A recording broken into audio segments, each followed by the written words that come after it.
میں نہیں ہے۔ کیا کہہ رہے ہیں؟ حتی فی مثل افعال العباد الصادرۃ عنہم باختیارہم، جو ان کے اختیار سے صادر ہوتے ہیں وہ بھی خدا کی قدرت کے تحت ہیں۔ مطلب کیا ہے؟ ہم جو کچھ انجام دے رہے ہیں خدا نہیں انجام دے رہا ہے، اسے پتہ ہے، اس کی عطا کی ہوئی قدرت سے ہم انجام دے رہے ہیں۔ بہت اہم بات ہے، اس پہ توجہ کریں۔ یعنی ہم کسی کو بلا وجہ تھپڑ مار رہے ہیں یا کسی کا مال چرا رہے ہیں، غصب کر رہے ہیں، زمین ہڑپ رہے ہیں، کھیت لے رہے ہیں، وغیرہ وغیرہ، سب جو کچھ ہم کر رہے ہیں یہ سب ہمیں ہمارے دماغ، ہماری ہاتھ پیر کی قوت سے حاصل ہو رہا ہے، حلال طریقے سے حاصل ہو یا حرام طریقے سے حاصل ہو، یہ سب قدرت الہی کے تحت ہے، اس کے اختیار سے خارج نہیں ہے۔ خدا چاہے تو وہیں پہ آپ کو ٹپکا دے، آپ کسی کا مال ہڑپ نہ کر پائیں، ہے کہ نہیں؟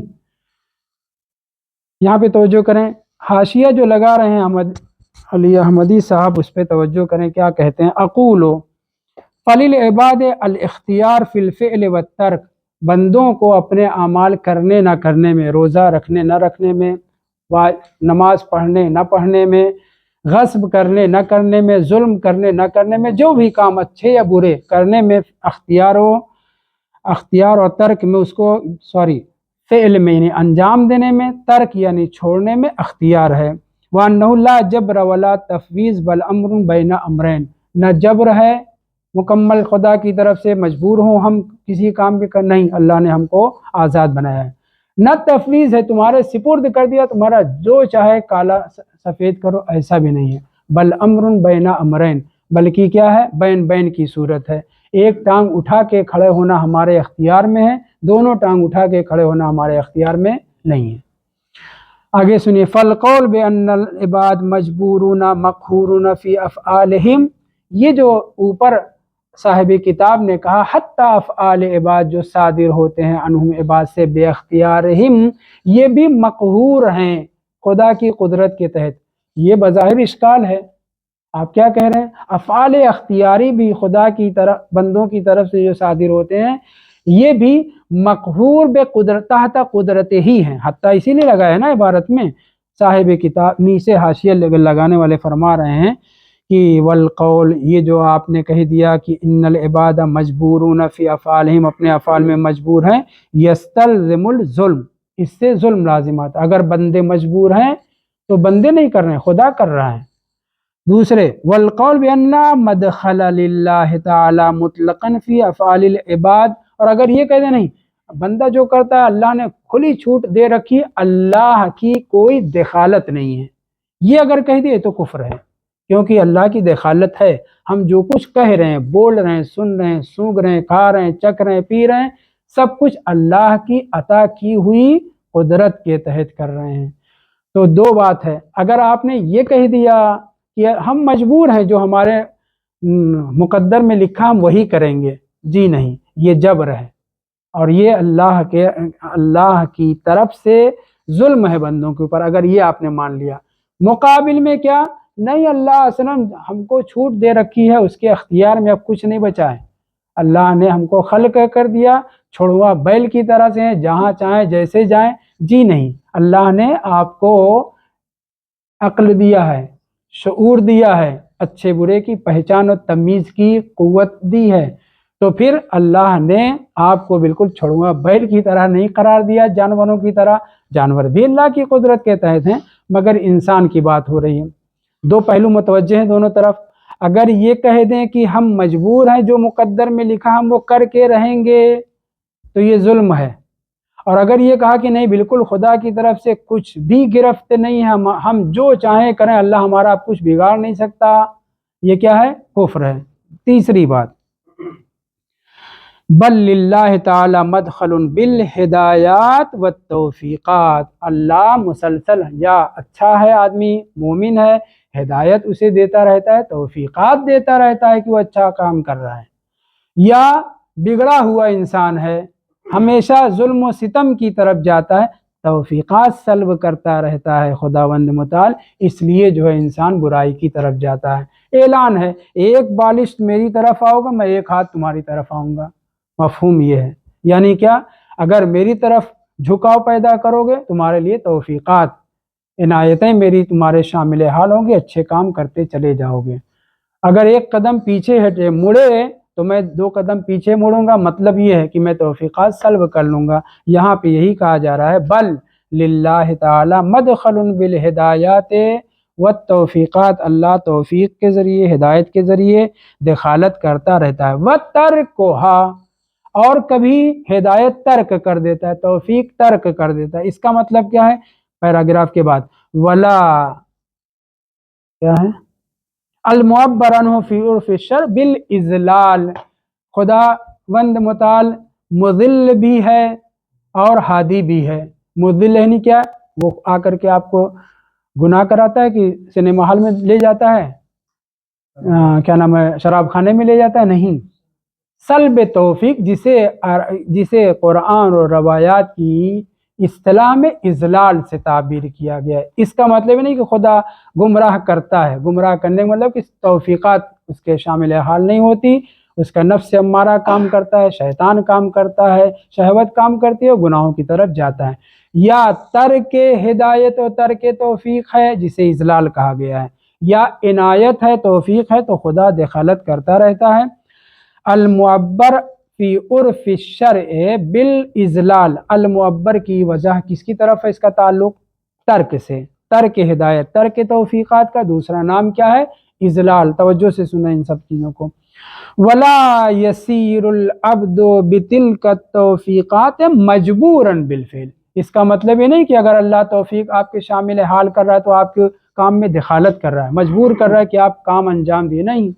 اللہ کی طرف سے توفیق، برکت شامل حال ہوتی ہے، یہی بتانا چاہ رہے ہیں کہ ولا یسیر العبد بتلک التوفیقات، ان توفیقات الہی کی وجہ سے بندہ مجبور نہیں ہو جاتا، صحیح ہے، مجبور بالفعل نہیں ہو جاتا۔ ولا بترکہا، اور اگر اللہ نے اپنی عنایت اس سے سلب کر لی، اسے اس کے حال پر چھوڑ دیا۔ ہم دعا کرتے رہتے نا، لا تکلنی الی نفسی طرفۃ عین، یعنی پلک جھپکنے پر تو ہمیں ہمارے اپنے حال پہ چھوڑ نہ دے، یعنی توفیقات ہم سے سلب نہ کر لے۔ یہاں پہ یہی کہا جا رہا ہے کہ نہ تو توفیقات دے کر کے خدا مجبور کرتا ہے بندے کو اعمال خیر پر کہ اسے مجبور کہا جائے، اور نہ سلب اور ترک توفیق سے، ولا بترکہا فی الترک، اور نہ ترک کرنے سے ترک اذلال مراد ہے، یعنی ترک جبر و اختیار۔ میں اس بات کی وضاحت دوبارہ کروں، اللہ کی دخالت ہمارے سارے امور میں ہے، مگر اس دخالت سے ہمارا اختیار، پاور، ہم کو چننے کا اختیار ہے، طاقت جو اس طرف اس طرف جانے کی ہے، اس اختیار کو سلب نہیں کرتا۔ انسان اچھا ہوتا ہے تو اس کے عنایات و توفیقات الہی شامل ہوتی رہتی ہے، اچھے کام کرتا چلا جاتا ہے۔ کیا یہ توفیقات اسے اس کار خیر کے کرنے پر مجبور کرتی ہیں؟ ہرگز نہیں۔ واضح ہے نا؟ ترک توفیق، ترک ہدایت خدا کی طرف سے، جس کا نام کیا رکھا گیا ہے؟ اذلال، گمراہ کرنا۔ تو کیا خدا مضل ہے، یعنی گمراہ کرتا ہے، ہاتھ پکڑ کے آپ کو شراب خانے میں لے جاتا ہے؟ نہیں، بلکہ سلب توفیق کر لیتا ہے، سلب برکت کر لیتا ہے، سلب ہدایت کر لیتا ہے، جس کے بعد انسان کیا کرتا ہے؟ گناہ کرتا ہے۔ لیکن یہ گناہ کرنا، ٹن ہونا خود چڑھا کر کے، یہ آپ کے اختیار میں ہے۔ اللہ نے توفیق چھین لی کہ آپ کا نفس امارہ ملامت اس وقت نہیں کر رہا ہے، کوئی مولوی صاحب بغل میں نہیں بیٹھے ہیں کہ جو آپ کی ملامت کریں، کوئی اچھا آدمی مومن آپ کو نہیں دیکھ رہا کہ آپ کو ملامت کرے، نتیجے میں آپ نے اٹھایا چڑھایا، ٹن ہو گئے۔ یہ جو آپ نے شراب پیا ہے، یہ اپنے اختیار سے پیا ہے، اللہ نے جبر نہیں کیا ہے، یہ بتانا چاہ رہے ہیں یہاں پہ۔ کما افادہ العلامہ المجلسی رحمہ اللہ فی اعتقادات ہی، ہمارے چند علماء نے، کئی علماء نے، کافی علماء نے، آج بھی لکھی جا رہی کتابیں، الاعتقادات جناب صدوق صاحب کی ہے، لیے میں پڑھا رہا تھا، اچھی خاصی کمپوزنگ بھی ہو گئی ہے، پوری نہیں ہو، اور بھی لوگوں نے شرحیں کی ہیں، فارسی میں بھی، اردو میں بھی، اور عربی میں بھی شرح ہے۔ اسی طریقے سے اعتقادات مجلسی، علامہ مجلسی، مختصر اعتقادات کے اوپر ایک رسالہ ہے، جزوہ ہے۔ اسی طریقے سے شیخ بہائی رضوان اللہ تعالیٰ علیہ، ان کے بھی اعتقادات کا جزوہ ہے۔ موجودہ مراجع میں سے اعتقادات اعتقاد ماں، اردو میں بھی ترجمہ، ہندی میں بھی ترجمہ ہو چکی ہے، انگلش میں بھی ترجمہ ہو چکی ہے، عربی میں بھی ترجمہ ہو چکی ہے آیت اللہ مکارم شیرازی صاحب کی۔ اسی طریقے سے بہت سے علماء مختصر موجز اعتقادات لکھتے رہے ہیں، ان میں سے جیسے الدر الثمین صاحب آیان الشیعہ ملا محسن امین عاملی لبنان کے بزرگ عالم تھے، ان کی الدر الثمین ہے، نجف یوس میں داخل ہے درس میں چھوٹی کلاسوں میں۔ اس کے بعد علامہ مظفر صاحب کی عقائد الامامیہ، یہ بھی مختصر اور بہت مفید، آیت اللہ خوئی کے حکم سے یہ اس زمانے میں جب یہ کتاب نہیں پائی جا رہی تھی، کم تھی، تب چھپی تھی، مرجع تقلید نے حکم دیا تھا کہ یہ کتاب چھاپی جائے اور مختلف حوزات میں داخل کی جائے، تو آج عقائد الامامیہ اکثر مدارس میں حوزات علمیہ میں یہ پڑھائی جاتی ہے۔ علامہ مجلسی کی اعتقادات میں یہی بات انہوں نے کہی ہے کہ اللہ کی توفیق سے انسان مجبور نہیں ہو جاتا فعل خیر کرنے پر، اللہ کی سلب توفیق سے مجبور نہیں ہو جاتا فعل گناہ انجام دینے پر۔ واضح ہے، کما افادہ العلامہ المجلسی فی اعتقاداتہ وعلی ھذا۔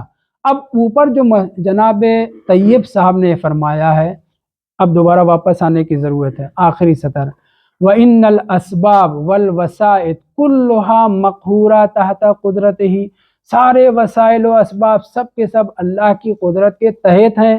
یہاں تک تو آپ نے بات بہت واضح ہے، لیکن یہ جو آپ نے حتیٰ کے ساتھ کہہ دیا ہے، اس میں اشکال بظاہر ہے، وہ یہ ہے حتیٰ فی مثل افعال العباد، یہاں تک کہ اللہ کی طرف سے دیے ہوئے اسباب و وسائط میں بندوں کے افعال بھی جو ان سے صادر ہوتے ہیں ان کے اختیار سے، وہ بھی مقہور تحت قدرت ہی ہیں۔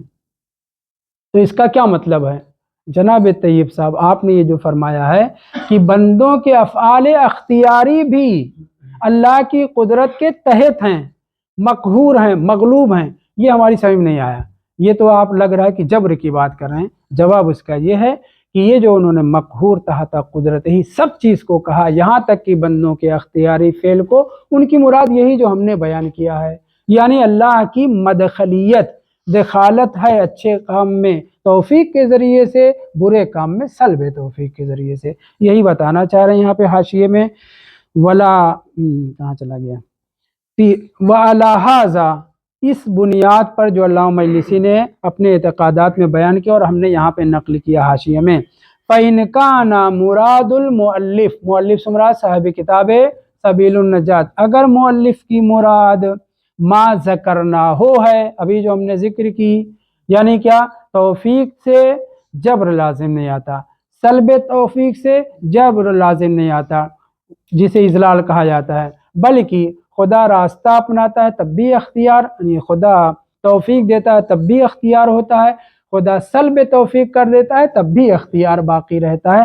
اگر یہ مراد ہے اوپر کہ اللہ کی دخالت برقرار رہتی ہے توفیق دینے اور سلب کرنے سے، فہو المطلوب، تب تو آپ کی بات درست ہے، بہت اچھی بات ہے۔ آپ نے کہا ہر چیز مقہور ہے، بندوں کے افعال خیر بھی اختیاری جو ہے وہ بھی مقہور ہے، یعنی توفیق دینا اور نہ دینا، اگر یہ مراد لیا تب فہو المطلوب، وَإِلَّا فَفِيهِ إِشْكَالٌ، اور اگر آپ کی یہ مراد نہیں ہے بلکہ یہ مراد ہے کہ انسان اپنے فعل اختیاری میں بھی مجبور ہے اللہ کی طرف سے، اگر آپ نے یہ کہا تو پھر اشکال پیدا ہوگا۔ بات واضح ہے کہ اگر آپ یہ کہتے ہیں کہ حتیٰ بندوں کے افعال اختیاری بھی خدا کی قدرت کے مقہور ہیں، مغلوب ہیں، یعنی اختیاری فعل بھی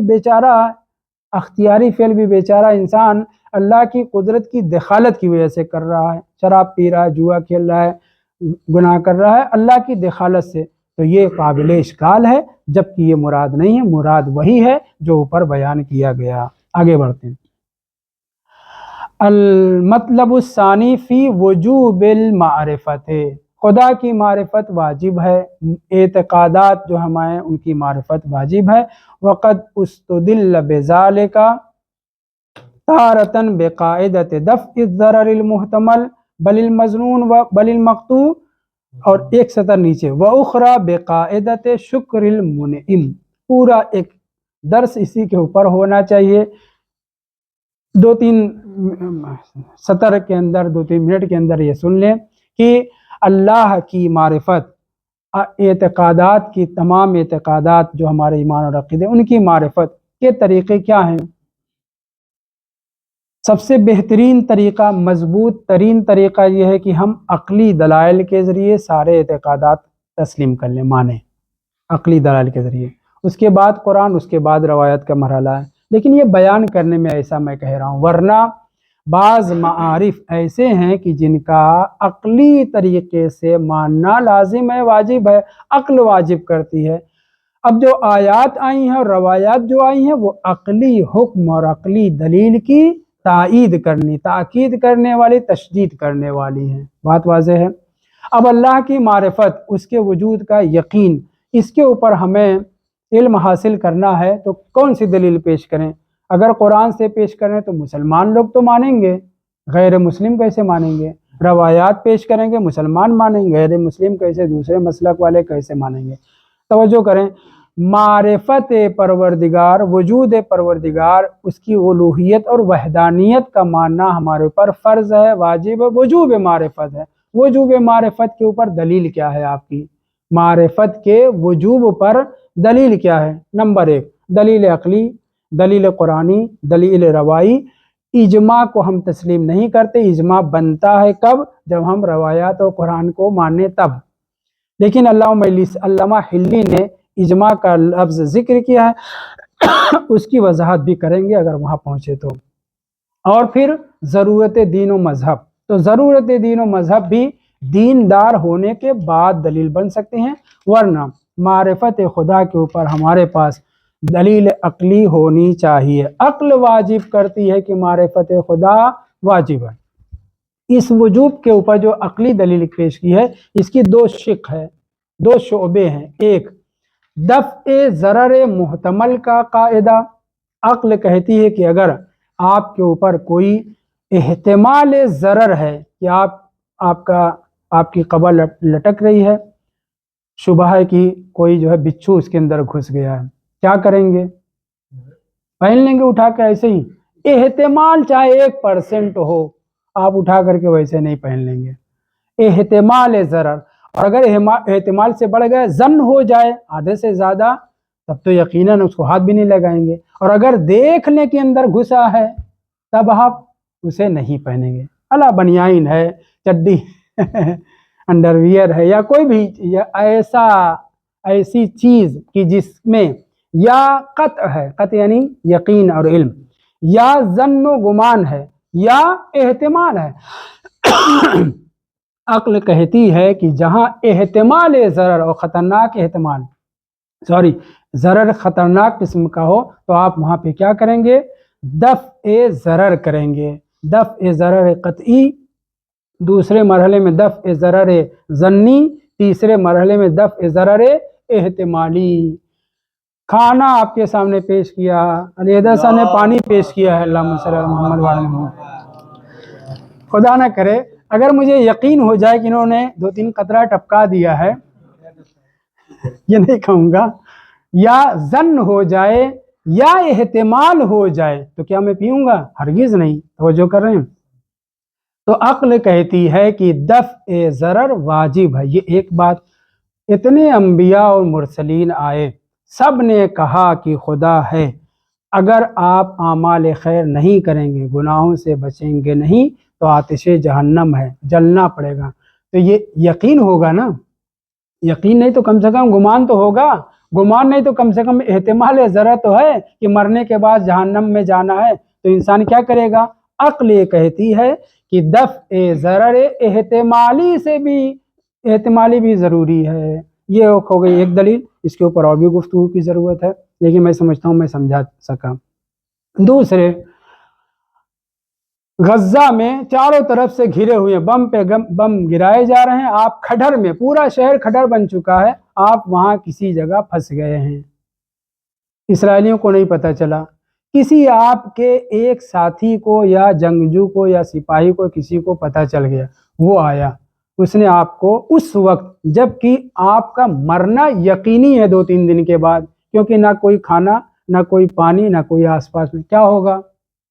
آپ کا یہاں پہ مرنا 3-4 دن بعد صحیح، 7-8 دن کے بعد صحیح، کیونکہ زلزلے میں بعد لوگ 7 دن کے بعد، 11 دن کے بعد، 8 دن کے بعد بھی زندہ بچے ہیں۔ اب 1 مہینے کے بعد یقیناً آپ مر جائیں گے نا۔ اس موقع پر اگر کوئی آپ کو بچا لے، پانی دے، کھانا دے، اٹھا کر کے لبنان یا بیروت یا ایران یا کہیں پہنچا دیں، یہاں جہاں پہ آپ کی جان مکمل طریقے سے بچ جائے، آپ کیا کریں؟ اپنے ساتھیوں کو لے کر کے، اپنے گنڈوں کو لے کر کے اس کے گھر پہ دعویٰ بول دیں، اس کو بھی قتل کریں گے، ان کے بچوں کو بھی مار ڈالیں۔ کس نے؟ جس نے آپ کو بچایا تھا۔ یہ کیا ہوگا؟ بالکل ضد ہے نا۔ ایسا ہی اہل بیت کے ساتھ ہوا ہے۔ اہل بیت نے علیہم السلام نے دنیا کو علی الاطلاق سب کو جنت میں لے جانا چاہا ہے عمل و کردار اور ہدایت کے ذریعے، لیکن اہل بیت کو شہید کیا گیا۔ توجہ کریں، یہ آدمی آپ کے اوپر احسان کرنے والا ہے، اس نے آپ کی جان بچائی، پانی پلایا، کھانا کھلایا، اور اپنی جو ہے مثلا موٹر سائیکل یا کسی بھی طریقے سے آپ کو نکال لایا اس علاقے سے، اس جگہ سے جہاں آپ کا مرنا قطعی تھا، چاہے ایک ہفتہ 10 دن کے بعد ہی۔ یہ آدمی آپ کا کیا ہے؟ منعم ہے، آپ کے اوپر نعمت ڈالنے والا، نعمت سے نوازنے والا ہے۔ اس کا شکر عقل کہتی ہے واجب ہے۔ ایسے آدمی کا شکر قطعی طور پر عقل کہتی ہے، شریعت چھوڑیں، ابھی قرآن اور روایت کی بات نہیں ہو رہی، عقل کہتی ہے کہ ایسے منعم کا شکریہ ادا کرنا، اگر وہ زبان سے شکریہ ادا کرنے سے خوش ہو جائے تو زبان سے شکر ادا کرنا ہے، جوتیاں اس کی سیدھا کر کے اس سے وہ راضی ہوتا ہے تو جوتیاں اس کی سیدھی کرنا ہے، اگر کچھ کام کہہ رہا ہے، جان بچائی ہے تو وہ کام انجام دینا ہے۔ خداوند متعال نے ہمیں ابتدائے خلقت سے آج تک اور ہمیشہ نعمتوں سے ہمیں مالا مال کر رکھا ہے، لہٰذا اس کا شکریہ عقل کہتی ہے واجب ہے کہ اگر ہوا روک دے گئے، ہوا چاہے باہر روک دے چاہے اندر پہنچنے کے بعد پائپ بند کر دے، پیشاب کی نلی اندر سے بند کر دے، کیا ہوگا؟ جگہ مرنے کے لیے کافی ہے، بہت سی چیزیں۔ توجہ، مسلسل ہم سانس لے رہے ہیں، ہوا پی رہے ہیں، کھانا کھا رہے ہیں، پانی پی رہے ہیں، ساری نعمتیں خدا کی عطا کردہ ہیں، وہ ہمارا منعم ہے۔ عقل کہتی ہے کہ ہر منعم کے نعمت اور نوازنے پر اس کا شکریہ ادا ہونا چاہیے، اور شکریہ بھی کیسا ہونا چاہیے؟ اس کے لائق، وہ جیسا شکریہ چاہ رہا ہے ویسا شکریہ، البتہ غلامی مراد نہیں ہے، جیسا جس شکریہ کا وہ مستحق ہے ویسا شکریہ ہونا چاہیے۔ یہ بھی عقلی دلیل ہے، کیا؟ شکر منعم عقلاً واجب ہے، قرآناً اور روایتاً تو واجب ہے ہی۔ ان دونوں دلیلوں سے ہمارے اوپر لازم ہے کہ جس نے ہمیں نعمت دی ہے، جو ہمارا منعم ہے، اس کا شکریہ ادا کریں، اور دوسرے جس نے ہمیں عذاب سے بچایا ہے یا بچا رہے ہیں ان کا بھی شکریہ ادا کریں۔ اس سلسلے میں آگے گفتگو کریں گے۔ والحمدللہ رب العالمین۔